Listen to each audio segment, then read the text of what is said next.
आष्टीच्या पाणी टंचाईकडे लोकप्रतिनिधींनी लक्ष द्यावे. माजी आमदार बाळासाहेब आजबे यांची मागणी. पावसाळा सुरू होऊन तब्बल 3 महिने उलटले तरी देखील आष्टीत पाऊस सुरू नसल्याने सध्या आष्टीत दुष्काळजन्य परिस्थिती निर्माण झाली. सध्या पाण्यासाठी एकही तलावात पाणी शिल्लक नाही. तेव्हा विद्यमान आमदार सुरेश धस यांनी जरा इकडे पाणी सोडण्यासाठी लक्ष द्यावे. सध्या 150 क्युसेकने सुरू आहे. अशी परिस्थिती राहिली तर 2 महिने मेहकरी धरण भरणार नाही. तेव्हा 350 ते 400 क्युसेकने पाणी सोडावे अशी आग्रही भूमिका आमदार बाळासाहेब आजबे यांनी मांडली. मध्ये म्हणण्यापेक्षा सगळीकडेच आत्ताची जी परिस्थिती आहे पावसाची ती वाईट परिस्थिती आहे. संपूर्ण महाराष्ट्रातल्या बऱ्याचशा भागात म्हणजे मराठवाड्यात सगळ्या म्हणलं तरी हरकत नाही. आपल्या सगळ्या आष्टी मतदारसंघामध्ये जर 4-2 दिवसात जर पाऊस नाही आला तर सगळे पिकं वायाला जातील. मी परवा कलेक्टर साहेबाला या संदर्भात भेटलो.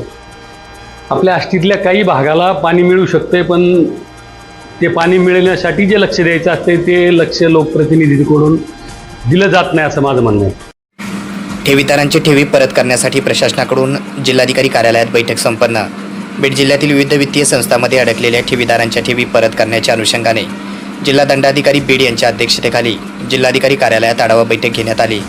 या बैठकीला पोलीस अधीक्षक, उपजिल्हाधिकारी तसेच MPID तसेच संबंधित अधिकारी उपस्थित होते. बैठकीत प्रलंबित प्रकरणामध्ये आर्थिक गुन्हे शाखा व गुन्हे अन्वेषण विभागामार्फत तातडीने कार्यवाही करण्याच्या सूचना देण्यात आल्या आहेत. महाराष्ट्र ठेवीदारांच्या हितसंबंधाचे संरक्षक अधिनियम 1999 अंतर्गत आवश्यक कारवाई करण्याचे निर्देश देण्यात आले आहेत. पिंपळगाव घाट ते पांढरेवाडी रस्ता अखेर तहसीलदारांच्या मध्यस्थीने खुला करण्यात आला. पिंपळगाव घाट ते धाराशिव जिल्ह्यातील पांढरेवाडी जोडणारा सुमारे 1.5 किलोमीटरचा रस्ता तब्बल 30 वर्षापासून खुला झाला आहे. 30 वर्षापासून हा रस्ता कधी खुला होणार याची नागरिक वाट पाहत होते. खुला करण्याच्या मागणीसाठी माजी उपसरपंच संतोष तेलप यांनी 15 ऑगस्टपासून सुरू केलेल्या बेमुदत उपोषणाला अखेर यश मिळाले असून तहसीलदार चंद्रकांत शेळके यांच्या मार्गदर्शनाखाली महसूल भूमी अभिलेख, पोलीस आणि तारवाजा प्रकल्प प्रशासनाने घटनास्थळी मोजणी करून रस्त्याची हद्द निश्चित केली. शेतकऱ्यांच्या सहकार्याने मध्य भागातून सुमारे 45 फुटाचा मार्ग खुला करण्यात आला. रस्ता खुला झाल्याने पिंपळगाव, वाढवणा, रुईगाव्हाण, माळेवाडी परिसरातील हजारो शेतकऱ्यांच्या पिढ्यानपिढ्यांचा दळणवळणाचा प्रश्न मार्गी लागला आहे.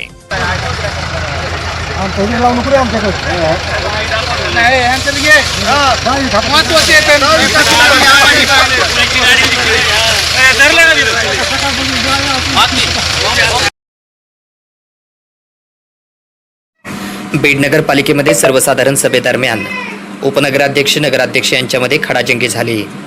काही नगरसेवक आणि उपनगराध्यक्ष आणि नगराध्यक्ष यांची सर्वसाधारण सभेमध्ये चर्चा सुरू असताना उपनगराध्यक्ष विनोद मुळूक तसेच नगराध्यक्ष पारवे आणि निजाम शेख यांच्यामध्ये चांगलीच खडाजंगी झाल्याचे पाहायला मिळाले. यामुळे सर्वत्र चर्चेला उधाण आले आहे. सहानुभूतीचा विषय नाही. तुम्ही जे खरं खोटं शहराला कळून द्या. तुम्ही काय केलं कुठे उपाध्यक्ष बोलत तुम्ही बोलताय, आम्ही बोललो नाही तर तुम्ही चुकीचं काय बोलले आम्ही बोलणार तुमच्यामध्ये. तुम्ही चुकीचं बोलताय. तुम्ही चुकीचं बोला नंतर माझ्या नंतर बोला, मला सांगा तुम्ही काय चुकीचं बोललो ते. त्या ठरावाला कुठेही विरोध केलेला ठरावाला विरोध केला नाही. तुम्ही ठराव जशाल तसा मांडणं अपेक्षित होतं. तुम्ही ठरावामध्ये खोड्या घातल्या. तुम्ही ठराव वाढून कसा लिहिला? तुम्हाला शब्द लिहायचा अधिकार नाही. ठरावामध्ये तुम्हाला वाढवायचा अधिकारच नाही. तुम्हाला ठराव वाढीचा तुम्हाला वाढवायचा आहे तर तुम्ही तुमचं वेगळं पत्र द्यायला पाहिजे. तुम्हाला अधिकार नाही. तुम्हाला अधिकार अंबाजोगाईत एकल महिलांचा एल्गार. महाराष्ट्र शासनाच्या प्रस्तावित एकल महिला धोरणावर मानव लोक संचलित मानस्विनी महिला प्रकल्प आणि महाराष्ट्र स्त्री मुक्ती परिषद यांच्या संयुक्त विद्यमाने आज एक महत्त्वपूर्ण चर्चासत्राचे आयोजन करण्यात आले होते. आम्हाला शासनाची केवळ सहानुभूती नको तर जगण्याचे हक्क आणि अधिकार हवेत, अशी परखड भूमिका मांडत एकल महिलांनी व्यवस्थेला ठिसाळपणा, पदरी येणारी असुरक्षितता आणि प्रशासकीय चाचपटीवर तीव्र संताप व्यक्त केला. शासनाचे धोरण तळागाळातील महिलांच्या प्रश्नांना न्याय देणारे असावे यासाठी सत्रातून अनेक मागण्या समोर आल्या आहेत. औरंगापूर तालुका शिरूर कासार येथे श्री क्षेत्र महादेव मूर्तीची प्राणप्रतिष्ठापना करण्यात आली. श्री क्षेत्र नारायणगडाचे महंत मठाधिपती हभप शिवाजी महाराज यांच्या मार्गदर्शनाखाली औरंगपूर येथील श्री महादेव मंदिरात महादेव मूर्तीची प्राणप्रतिष्ठापना विधिवत धार्मिक विधी व मंत्रोच्चाराच्या मंगलमय वातावरणात भक्तिभावाने संपन्न झाली. या पवित्र आणि आध्यात्मिक सोहळ्याला राष्ट्रवादी शरद पवार गटाचे जिल्हाध्यक्ष राजेंद्र मस्के यांच्यासह अन्य भाविक भक्तांची देखील उपस्थिती होती. गावातील तसेच परिसरातील भाविकांनी मोठ्या संख्येने उपस्थित राहून या पावन प्राणप्रतिष्ठा सोहळ्याचा लाभ घेतला. नवनाथ वाघमारे याच्या विरोधात संभाजी ब्रिगेडच्या महिलांचे अंबाजोगाई शहर पोलीस ठाण्यास निवेदन. नवनाथ वाघमारे यांनी महिलाविषयी काढलेल्या अपशब्द बद्दल गुन्हा दाखल करावा या मागणीसाठी निवेदन अंबाजोगाई शहर पोलीस स्टेशनला संभाजी ब्रिगेडच्या वतीने देण्यात आले आहे. यावेळी जिल्हाध्यक्ष लोखंडे मॅडम यांची उपस्थिती होती. सर्वांना माझा स्नेही जाऊ. जय भीम, जय शिवराय. मी सुनंदा रमेश लोखंडे, संभाजी ब्रिगेड जिल्हा अध्यक्ष, महिला आघाडी. आज पहा, आम्ही पोलीस स्टेशनला निवेदन देत आहोत. नवनाथ वाघमारे हा जो माणूस आहे तो स्त्रियांविषयी, मराठा जातीच्या स्त्रिया असतील, प्रत्येक कास्टमध्ये स्त्रिया सगळ्या एकच आल्या, सगळ्या स्त्रियांविषयी हा शब्द अशा बोलत आहे. या माणसावरती पोलीस स्टेशन कारवाई करून कडकातली कडक कारवाई करण्यात यावी. कारण का हा जो आहे हा माणूस पूर्ण स्त्री जातीला बदनाम करायचा प्रयत्न करत आहे. तर मला असं वाटतं की ह्या माणसाला माफ करणं उचित नाहीये. तर हा जो प्रश्न आहे पूर्ण जातीचा, स्त्री जातीचा असल्यामुळं महिला आयोगानं सुद्धा याची म्हणजे चांगल्या प्रकारे आणि सखोल चौकशी करून दखल घेतली पाहिजे आणि त्यांनी सुद्धा हा मुद्दा उचलून धरून त्या माणसाला कडकातली कडक शिक्षा दिली पाहिजे, असं माझं मत आहे. प्लीज. नमस्कार. माजी मुख्यमंत्री स्वर्गीय सुधाकरराव नाईक यांनी पाणी अडवा, पाणी जिरवाचा संदेश देत राज्यात जलसंधारणाची मोठी चळवळ उभी केली. त्यांच्या या कार्याला अभिवादन करण्यासाठी 21 ऑगस्ट हा दिवस आपण जलसंधारण दिन म्हणून साजरा करत आहोत. या निमित्तानं राज्यामध्ये 15 ते 21 ऑगस्ट दरम्यान जलसंधारण सप्ताह आणि 15 ऑगस्ट 2026 ते 26 जानेवारी 2027 या काळामध्ये व्यापक जलसंधारण अभियान राबवलं जाणार आहे. या अभियानांच्या अंतर्गत शाळा आणि महाविद्यालयामध्ये विशेष जनजागृती उपक्रम घेतले जातील. 21 ऑगस्ट रोजी प्रत्येक जिल्ह्यात 3 किलोमीटरची महावॉकॅथॉन वॉक फॉर वॉटर आयोजित केलेली आहे. युवकांसाठी 15 ते 19 ऑगस्ट दरम्यान माती आणि जलसंधारण या विषयांवर आकर्षक बक्षिसांची रील स्पर्धा देखील आयोजित करण्यात आली आहे. माती आणि पाणी ही केवळ निसर्गाची संपत्ती नसून आपल्या पुढच्या पिढीचं भविष्य आहे. म्हणूनच माती वाचवा, पाणी जपा, सुरक्षित भविष्य घडवा या ध्येयाने ही मोहीम केवळ शासनाचीच न राहता आपल्या सर्वांची लोकचळवळ बनवूया. सर्व नागरिक, महिला, युवक आणि विद्यार्थ्यांनी वॉकॅथॉन आणि रील स्पर्धेमध्ये मोठ्या संख्येने सहभागी व्हावं असं मी आवाहन करते. धन्यवाद. जय हिंद, जय महाराष्ट्र. सर्वांना नमस्कार. मी विवेक जॉन्सन, जिल्हाधिकारी बीड.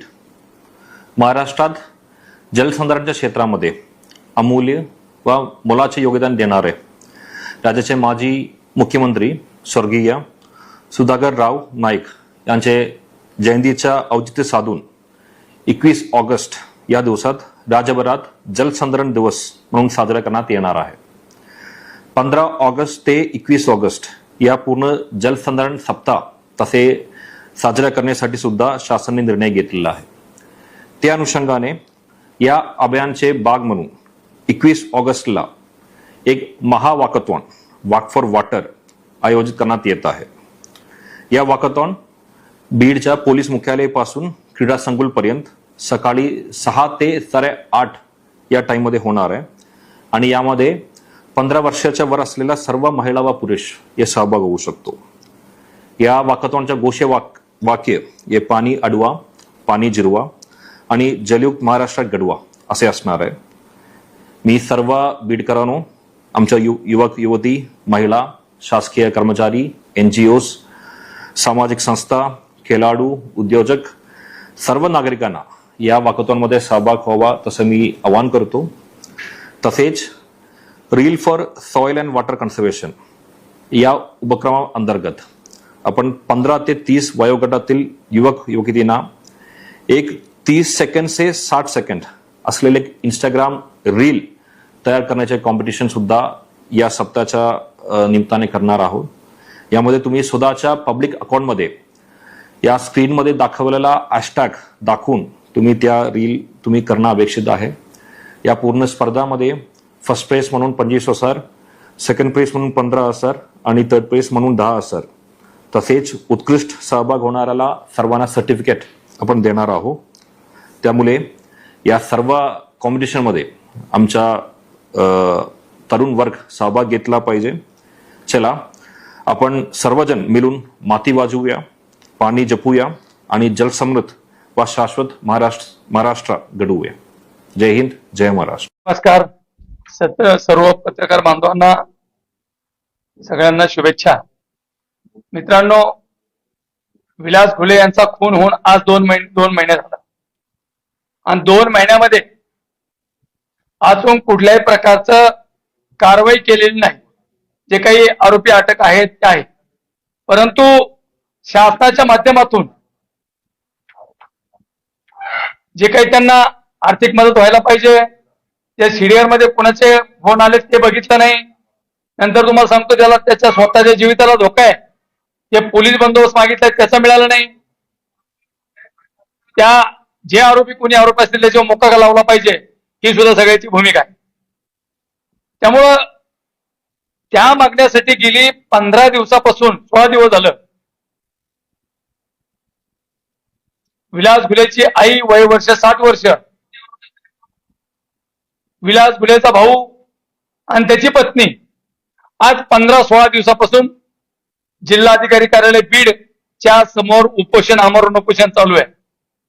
हे सगळं होत असताना विलास घुलेच्या पत्नीने 20 प्रशासन केलं, तरीही शासनाला कुठल्याही प्रकारची जाग आली नाही. म्हणून आम्ही उद्या येत्या 21 तारखेला विलास घुले या कुटुंबाला न्याय देण्यासाठी तमाम महाराष्ट्रातल्या सर्व जाती धर्माच्या लोकांना विनंती केलेली आहे. आपण त्याचा खून झालाय, त्याचा खून केला गेला, अशा कुटुंबाला न्याय देण्यासाठी तमाम महाराष्ट्रातल्या सर्व समाज बांधवांनी उद्याच्या मोर्चात सहभागी व्हावं.